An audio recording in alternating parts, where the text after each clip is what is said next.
নমস্কাৰ স্বাগতম জনাইছো আমাৰ চেনেলৰ অন্য এটি ভিডিঅ'ৰ মাজলৈ পুনৰবাৰ আপোনালোকক আজি বহুদিনৰ মূৰত হয়তো এনেদৰে ভিডিঅ' আপোনালোকৰ বাবে বনাইছো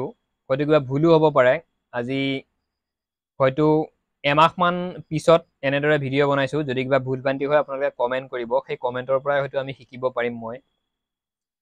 তো আইবি ৰিক্ৰুইটমেণ্ট বুলি বৰ্তমান যিটো ট্ৰেণ্ডত চলি আছে ইণ্টেলিজেন্ট ব্যুৰো তাৰ পৰা যিখিনি বৰ্তমান ৰিক্ৰুইটমেণ্ট তেওঁলোকে মুকলি কৰি দিছে বা সিলেকশ্যন প্ৰচেছ আৰু কিছুদিনৰ পিছত আৰম্ভ হ'ব পোনপ্ৰথমতে এপ্লাই হ'ব তো কেনেদৰে এপ্লাই কৰিব লাগিব বা সিলেকশ্যন প্ৰচেছ কেনেকুৱা কিমান এজ লিমিট লাগে সকলোখিনি কথা এই ভিডিঅ'টোত আপোনালোকৰ লগত শ্বেয়াৰ কৰিম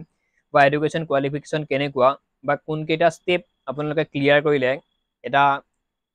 সেই তাতে জবটো পাব এটা অল ইণ্ডিয়া গভৰ্ণমেণ্টৰ জব হয় খুব সুন্দৰ জব ভাল সুযোগ যদিহে আপোনাৰ এজ মিলে বা এডুকেশ্যন কোৱালিফিকেশ্যন মিলে খুব সুন্দৰকৈ আপোনালোকে এপ্লাই কৰিব পাৰিব সম্পূৰ্ণকৈ শেষলৈ ভিডিঅ'টো চাই থাকিব একদম বিতংভাৱে আপোনালোকৰ লগত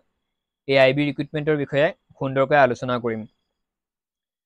তাৰ নেক্সট আৰু এটা আপোনালোকৰ অনুৰোধ এনেধৰণৰ খবৰসমূহ বা চৰকাৰী চাকৰি আপডেটসমূহ পাই থাকিবৰ বাবে আমাৰ চেনেলটি ছাবস্ক্ৰাইব কৰিব যদিহে এতিয়াও ছাবস্ক্ৰাইব কৰা নাই অৰ্গেনাইজেশ্যন নেম ইয়াত উল্লেখ কৰিছে আইবি ইণ্টেলিজেন্ট ব্যুৰো আপোনালোকে হয়তো গম পায় লাষ্ট ডেট 17/8/2025 আগষ্ট মাহৰ 17 তাৰিখলৈকে এই পদখিনিৰ এপ্লাই চলি থাকিব যদি ছাৰ্ভাৰৰ প্ৰব্লেম নহয় তেতিয়াহ'লে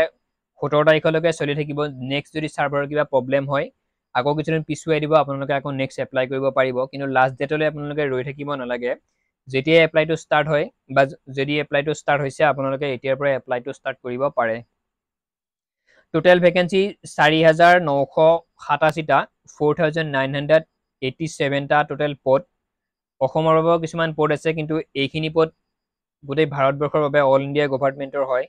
তো গোটেই ভাৰতবৰ্ষতে ইমানখিনি ভেকেঞ্চি মুকলি হৈছে অসমতো খুব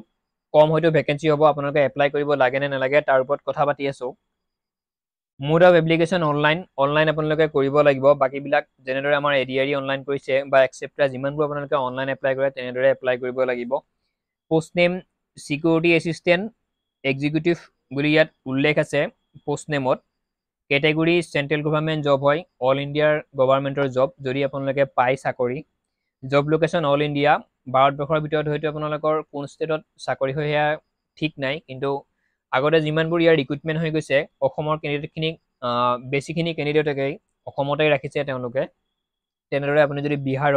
বিহাৰতে হয়তো আপোনালোক ৰাখিব পাৰে তেনেকুৱা হয়তো নিজৰ পিছত এইটো নিজৰ ইচ্ছাকৃত কথা হয়তো হ'ব পাৰে কিন্তু ইয়াত বৰ্তমান জব লোকেশ্যন অল ইণ্ডিয়া বুলি উল্লেখ কৰিছে ভাৰতবৰ্ষৰ যিকোনো ষ্টেটত আপোনালোকৰ জব হ'ব পাৰে পোষ্ট ডিটেইল ইয়াত উল্লেখ কৰিছে কোন কাষ্টত কিমানখিনি পোষ্ট তেওঁলোকে ৰাখিছে ইউআৰত 2,471টা 2,471 OBCত 1,015 1,015টা STৰ বাবে 427 427টা SCৰ বাবে 574 576টা EWSৰ বাবে 501 অৰ্থাৎ 500 এটা EWSৰ বাবে পোষ্ট এজ লিমিট উল্লেখ কৰিছে 18 পৰা 27 বছৰলৈ জেনেৰেল কেণ্ডিডেটৰ 18 পৰা 27 SC STৰ 5 বছৰ ৰিলেক্সেশ্যন পাব গভৰ্ণমেণ্টৰ আমাৰ যিমান ৰুল আছে ভাৰত চৰকাৰে হওক অসম চৰকাৰে হওক SC STৰ বাবে 5 বছৰ ইয়াত ৰিলেক্সেশ্যন আপোনালোকে পাব OBCয়ে পাব 3 বছৰ এইখিনি ৰিলেক্সেশ্যন আপোনালোকে লাভ কৰিব মোটামুটি আপোনালোকে 30-35 বছৰ মানলৈ এপ্লাই কৰিব পাৰিব যিমানখিনি কেণ্ডিডেটৰ এবাৰ এডুকেশ্যন কোৱালিফিকেশ্যন 10 মিনিমাম যদি আপোনালোকে 10 পাছ কৰিছে যিমানেই পাৰ্চেণ্টেজ নাথাকক কিয় আপোনালোকে এপ্লাই কৰিব পাৰিব কোনো চিন্তা কৰিব নালাগে কিন্তু বয়স আপোনালোকৰ জেনেৰেলৰ 18 পৰা 27 বছৰলৈ থাকিব লাগিব OBCৰ 18 পৰা 30 বছৰলৈ থাকিব লাগিব আৰু SC STৰ 18 পৰা মোটামুটি আপোনালোকৰ সেইফালে অকণমান বেছি হ'ব 33 বছৰ মানলৈকে SC ST কেণ্ডিডেটে পাৰিব চিন্তা কৰিব নালাগে তাৰ নেক্সট এটা মেণ্ডেটৰী বস্তু হৈছে ইয়াত লোকেল লেংগুৱেজ আপুনি যদি বিহাৰৰ পৰা তেনেহ'লে বিহাৰৰ যিটো লোকেল লেংগুৱেজ সেইখন ষ্টেটৰ আপুনি যদি অসমৰ যিটো আমাৰ অসমৰ লোকেল লেংগুৱেজ অসমীয়া সেইটো খুব সুন্দৰকৈ আপুনি ক'ব পৰা হ'ব লাগিব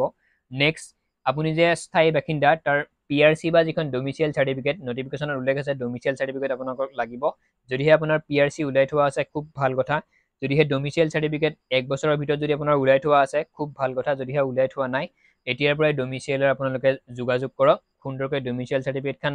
আপোনাৰ হাতত পৰোতে হয়তো এপ্লাই কৰাৰ পৰা 10 দিনমান সময় লয় এই ভিতৰত আপোনালোকে ডমিচিয়েলখন খুব সুন্দৰকৈ উলিয়াই ল'ব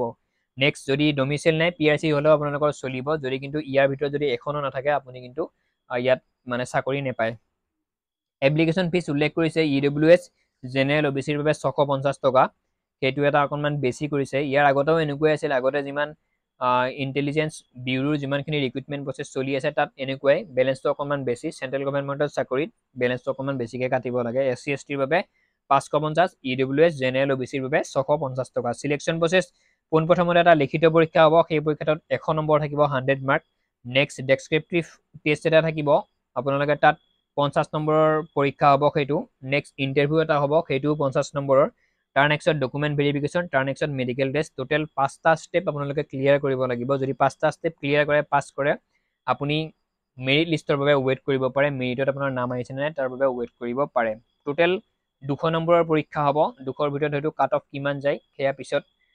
চাব লগা হ'ব আপোনালোকৰ বাবে নেক্সট ইমানেই আছিল টোটেল মাৰ্ক 200 হ'ব আটাখিনি বস্তু হয়তো আপোনালোকৰ কমপ্লিট হ'ল ক্লিয়াৰ হ'ল যদিহে কিবা বাকী আছে ভিডিঅ'টোলৈ কমেণ্ট কৰিব মই কমেণ্টৰ ৰিপ্লাই আপোনালোকক দিবলৈ চেষ্টা কৰিম বাকী প্ৰিপাৰেশ্যন আপোনালোকৰ থাম্বনেইলত এটা বস্তু লগাইছিলোঁ অসমৰ কেণ্ডিডেটে ইয়াত এপ্লাই কৰিব লাগে নে নালাগে বা কৰিলে কিবা লাভ হ'ব নে লোকচান হ'ব তেনেকুৱা নহয় পোষ্ট আপোনালোকক এটাই লাগে এজন ব্যক্তিক যদিহে এপ্লাই কৰিম বুলি ভাবিছে এপ্লাই কৰিব কোনো কথা নাই কিন্তু অল ইণ্ডিয়াৰ ভিতৰত 5000ৰো পদ নাই এইখিনি পদৰ 5000ও পদ নাই অকল কম পোষ্ট মই ভাবোঁ অল ইণ্ডিয়াৰ গভৰ্ণমেণ্টৰ জব হিচাপে 5000 পোষ্টেই বহুত কম হয় যদি ইয়াত এতিয়া টোটেল পোষ্ট মুকলি কৰিছে 4987টা বাৰু 5000 বুলিয়ে ধৰিলোঁ 5000 পোষ্টৰ বিপৰীতে গোটেই ভাৰতবৰ্ষত মোটামুটি 6 লাখ 7 লাখ মান কেণ্ডিডেটে এই পোষ্টৰ বাবে এপ্লাই কৰিব তাত আমাৰ অসমৰ বাবে হয়তো বহুত পদ নাথাকিব সেয়ে আপোনালোকক জনাব লাগে হয়তো জনাইছোঁ বা প্ৰিপাৰেশ্যন কেনেদৰে কৰিব লাগে তাৰ ওপৰত যদি ভিডিঅ' লাগে কমেণ্ট কৰিব বা আৰু কেনেকুৱা ধৰণে আগতে ছিষ্টেমবোৰ কেনেকুৱা আছিল সেই বিষয়ত যদি কিবা জানিব লগা আছে কমেণ্ট কৰিব কিন্তু এপ্লাই কৰে নে নকৰে বা প্ৰিপাৰেশ্যন কৰে নকৰে সেয়া আপোনালোকৰ কথা অসমৰ বাবে কিন্তু অকণমান পোষ্ট কম হ'ব হ'লেও যিখিনি কেণ্ডিডেটৰ চোকা মেৰিট বা যিখিনি কেণ্ডিডেটৰ টেলেণ্ট আছে তেওঁলোক একদম ক্লিয়াৰলি যিমান টাফ এক্সাম হৈ নহওক তেওঁলোকে ক্লিয়াৰ কৰিব তেওঁলোকে চাকৰি ল'বই সম্পূৰ্ণ ভিডিঅ'টো ইমানেই আছিল ইমানখিনি আপডেট আছিল আজি দুদিন আগত এইখন নটিচ প্ৰকাশ পাইছে কিন্তু সত্য বা অসত্যৰ প্ৰমাণ হোৱাৰ পিছতে মই আপোনালোকৰ বাবে ভিডিঅ' আপলোড কৰোঁ সেয়েহে অকণমান দেৰি হৈছে তাৰ বাবে ক্ষমা কৰিব সম্পূৰ্ণকৈ সকলোৱে চোৱাৰ বাবে পুনৰবাৰ ধন্যবাদ জনাই আজিৰ ভিডিঅ'টোৰ সামৰণি মাৰিছোঁ জয় অসম